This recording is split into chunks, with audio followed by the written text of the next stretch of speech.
enough. Let's just, in fact, turn this. No, let's not turn this off. It's got a crunchy variation. It's of course the Boss E-Band JS10. It's got looping tracks built into it, and you can make your own or you can download them. There's all sorts of ways to get them. But today we want to talk about Teles, and we're going to go through a few of them because I own way too many. I just love them. As much as I always talk about how much I love a guitar with a trim on it, and I do, but I tell you, when it gets down to just jamming and working and I don't want to mess with that trim, I love these because there's a simplicity to them that just can't be beat. And this is a made in Mexico Tele.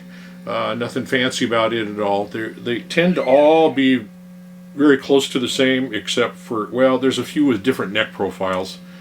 I think they're all 21.5 though, inch scales. But and so this was, I had an American Tele in Sunburst years and years ago, back in when I was middle-aged.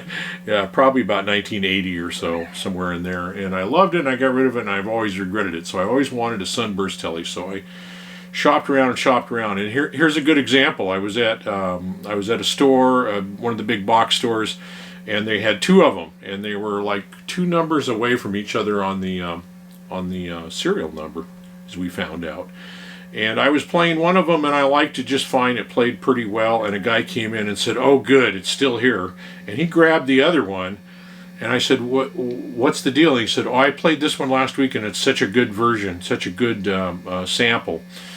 And I asked him, what about it? And he said, "Well, the tone's different." And so he sat down, plugged in, and we were just playing through little solid state amps. And I'm going to turn that down to get rid of the noise.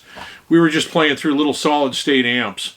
I don't even remember what they were, but I was in one and he was in another that were identical. And his tone on the one he grabbed sounded better than the one I was playing. And so he let me play that one, and I set everything just exactly on my amp like he had it on his amp, compared the two.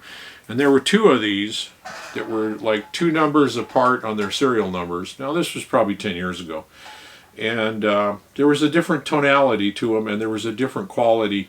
The one he was playing just had a better, almost like a rolled neck, kind of. I mean, it just had a better feel. So whoever had done the work on that one had done a better job than on the one I was playing. And so he had been saving up. He was waiting for his payday to buy it, and so he bought it. And he was really nice. He was very apologetic, hoping that I hadn't lost out on a deal. And as I explained, there's thousands more everywhere else. I did shop around, and I found a good one that also has a really good neck and has good tone. The bottom line is, if you play with a mixing track like I was doing, or you play with your friends in a jam or live, you ain't going to notice it in the mix. It's not that much different. But I found it interesting that they're made in the same factory. I can't imagine what accounts for the difference. I don't, are the controls different, the pots, or are the pickups, do they put an extra winding on one pickup and not on the other? I don't know. But it was a little bit of a quality control issue, but it was really just a tonal quality that I noticed. So I got this one from, I was up in Kaiser, Oregon. I got this one from Uptown Music. And again, I was playing one that I just didn't care for. And he said, I think we just got another one in downstairs. We haven't put it out yet. Let me go look. And he brought it up and opened up the box. It was fresh from the factory. They hadn't done any setup on it or anything, and it played absolutely perfect. So that's what this one here. So I got that. So thank you to my friends at Uptown Music in Kaiser, Oregon. They're good folks up there. So we're going to go through a few Telecasters. The original ones were single coil. They had the two I don't know if they actually called it, I guess, a lipstick, but it was like a lipstick tube, but it's not quite the real lipstick tube. I don't have one with a real lipstick tube, but it was a single coil pickup, and then a different single coil pickup here. And of course, the issue with these things, when you play, I'm going to crank it a little bit. I don't like that tone at all.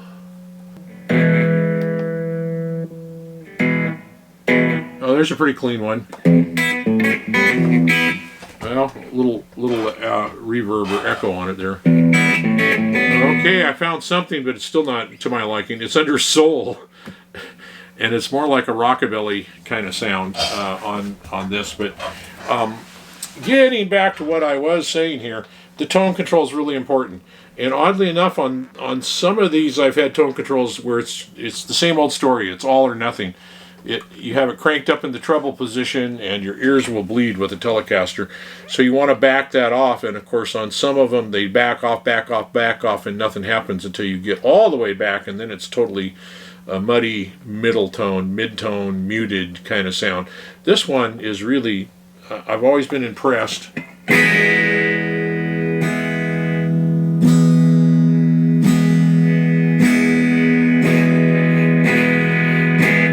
Got a good, it's whatever it is in there is really good. And when you get real loud with tellies, your ears will bleed if you're on the back pickup and you play for too long and too loud, and you know, do your 40-watt tube amp in the garage with your buddies for a couple hours and irritate the neighbors. The neighbors will all be grinning when you leave because your ears will be bleeding. So they will feel that revenge. Well, it sounded good. Now it's very distorted sounding. That's okay, we'll get by with it. Anyway, that's just a basic, very basic Telecaster. Interesting, pay attention. This is more like a traditional switch where the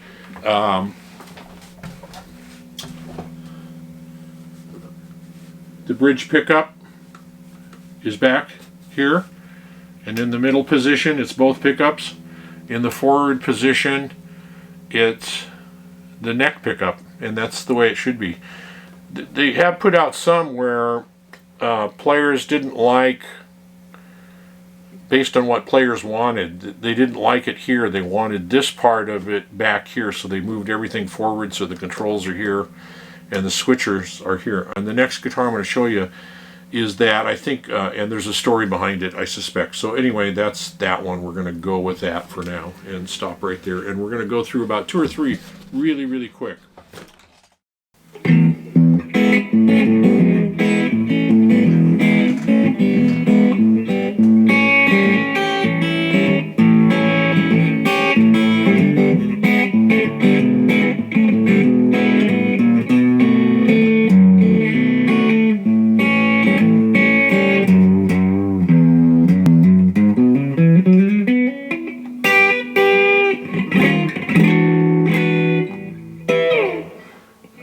So we're on to the second Telecaster with still bad tone. This is a black one, but notice the switches on this one are completely different than the previous one. The switch is back here instead of up front, and the tone and volume control is up here. This was a, this is where you can find deals. This, I was just, again, Uptown Music in Kaiser, Oregon, about 30 miles from where I'm at, and one of their employees or a friend of their employees had swapped the pickups out and put in some real nice pickups, and they were just, and he didn't like them, and so he just decided to get rid of it. And I'm leery. I think he swapped the pickups back out. These are not great pickups. These are humbuckers, which are not traditional. Nothing's traditional here at all. Humbucking pickups, screwy switch plate compared to a traditional Telecaster. I don't mind that.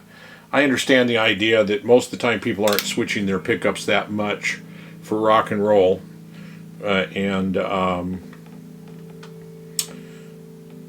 so it's just kind of more convenient to have it out of the way and have your tone controls a little more convenient. Although I could probably roll off the volume at some point. Maybe not. I don't know. But this is, as a player, it's great. I mean, it was in really good shape. I got it for $239. And I tell you what, if I was back as a 16-year-old in the 60s and could have found something like this for $239, I'd have been jumping for joy. I mean, that's probably what they went for back then used. Of course, they were American-made and not made in Mexico. I think this is made in Mexico, yes. And but it's a heck of a player. I mean, it's just really...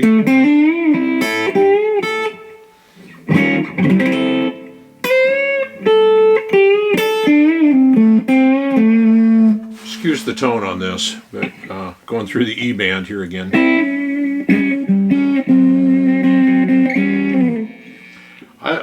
I really love it, and it's one I feel really comfortable. I've said in I think in the past I got rid of all my really expensive Gibsons and Taylors and stuff like that because I would play them. I was afraid I'd scratch them or damage them in some way, and I was just never comfortable. So I sold them all, and I didn't get rid of all. I still have Gibson electrics, but on my acoustic side, I got rid of all my expensive. And on the jazz box side, Gibson jazz box, I just when I was even when I was recording, sitting on a stool, I was just frozen, and you know, then I couldn't go to the beach because I had to sit home and watch the guitars, make sure nothing happened to them. So this is a great player. It's an interesting thing, though. Here's the treble pickup. I'm sorry about that.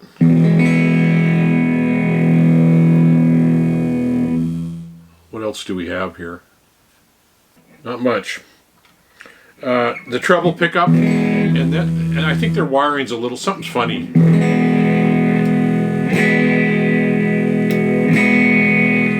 It's a little brighter going from the bridge to the middle position.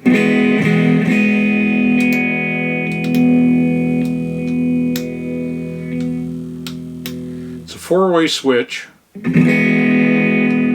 So I'm guessing that's bridge, and then second position's bridge and neck. I don't know. I can't find 4 positions out of 2 pickups. Anyway,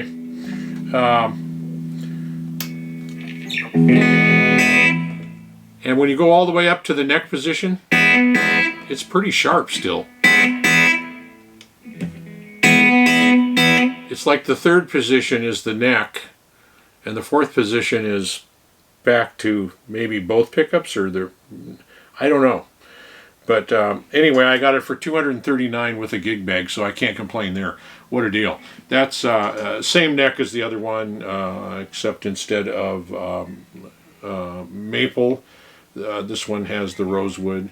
And again, the neck work here is it's just great. I mean, it was I'm guessing a fairly new guitar when he swapped the pickups out.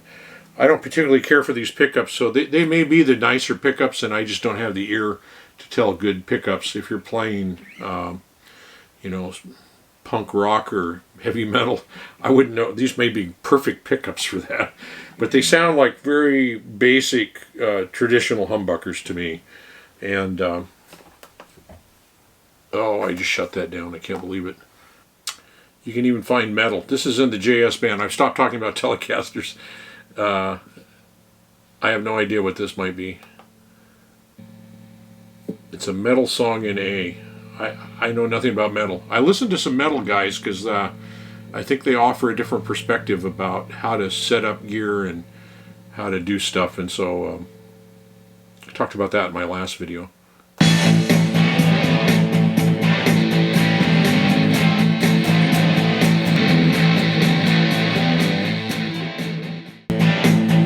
Okay, that's a like a 12-second loop of some sort of metal. Do another one. I'll cut this all up and cut it up, and we'll move on to another video. But this is a black Telecaster 2 humbuckers, a different kind of animal. You know, I love humbuckers. It just depends what they are. Yeah, I think you have to be as careful with humbuckers as some people claim you have to be with single coil pickups. Bad humbuckers that are just dirty and muddy and have a lot of mid-tone to them aren't, they're no good at all. So, or for me anyway.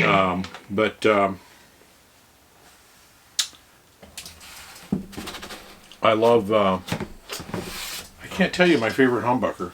I don't know.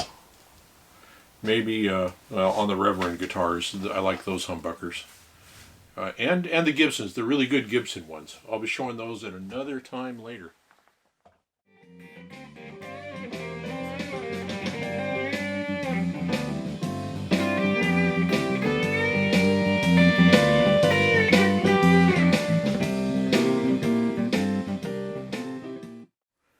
Telecaster number 3 for this video. We're going to try to cram about 3 Telecasters in one.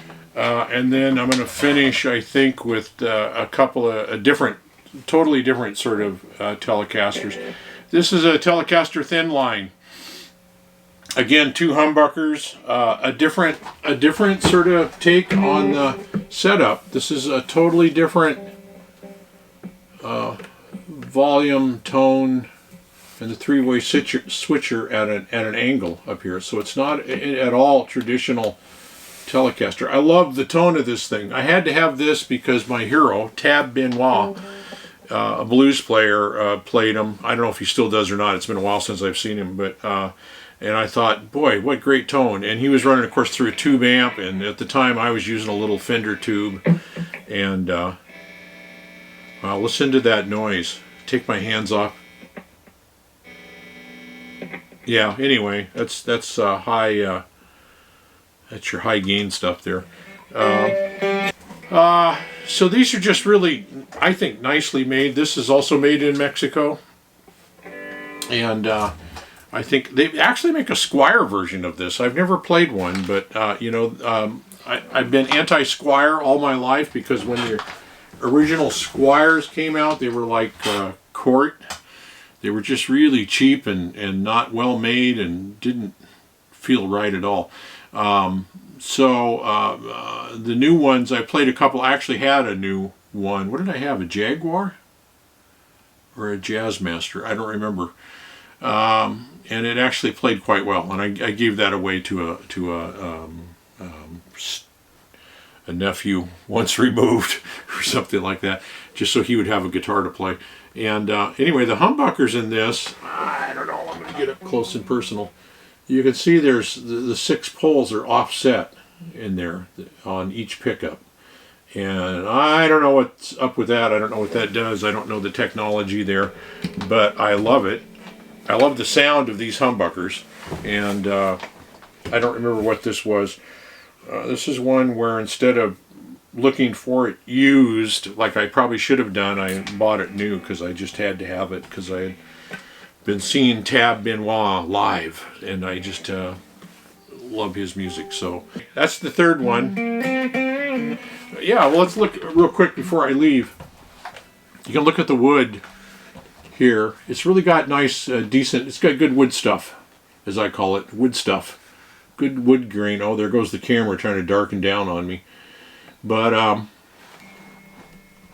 it's really, really nice. I don't know what these go for now. When I bought it, they were, you know, the Mexican, made in Mexico Teles and Strats and all that were, I don't know what they were in, the 600 range, something like that. I never like to go much above that. This does have that, oh, I forget what they call it. Instead of a 4, I don't know why they did that. They did this apparently I just heard the other night on one of the chat rooms that they made these way back when too. But a 3-bolt bolt on a Tilta neck or something like that. And I have one that I bought that right away needed a neck adjustment, and it was quite the ordeal. So Fender Micro Neck. Adjust, patent, and a patent number there. So that's their Fender Micro Adjust. Anyway, this is, boy, if you like a semi-hollow, this is the way to go. They really have some different tone, especially once you put it through a tube amp. It really has good sounds to it. I like it. Anyway, that's it for this video. So I got some more Teles to go. So hang in there with me and we'll get through Teles and then we'll start on something else. I don't know what, Strats maybe, or I don't know, something else. But that's it for tonight. So thank you for watching, and if you want, you can subscribe down below and give me a thumbs up, thumbs down. I don't really do reviews as much as I do show and tells. Yeah, so that black one had a 4-way switch. I haven't figured that out yet. I need to look that up. See if there's anything on it. This is just a typical 3-way. Bridge pickup, both pickups, neck pickup. And that's the way I like it. It's the thing that's great about Telecasters. It's just the simplicity of them. So I'll go out with a show and tell right there. Thanks for watching. Talk to you later. Bye-bye.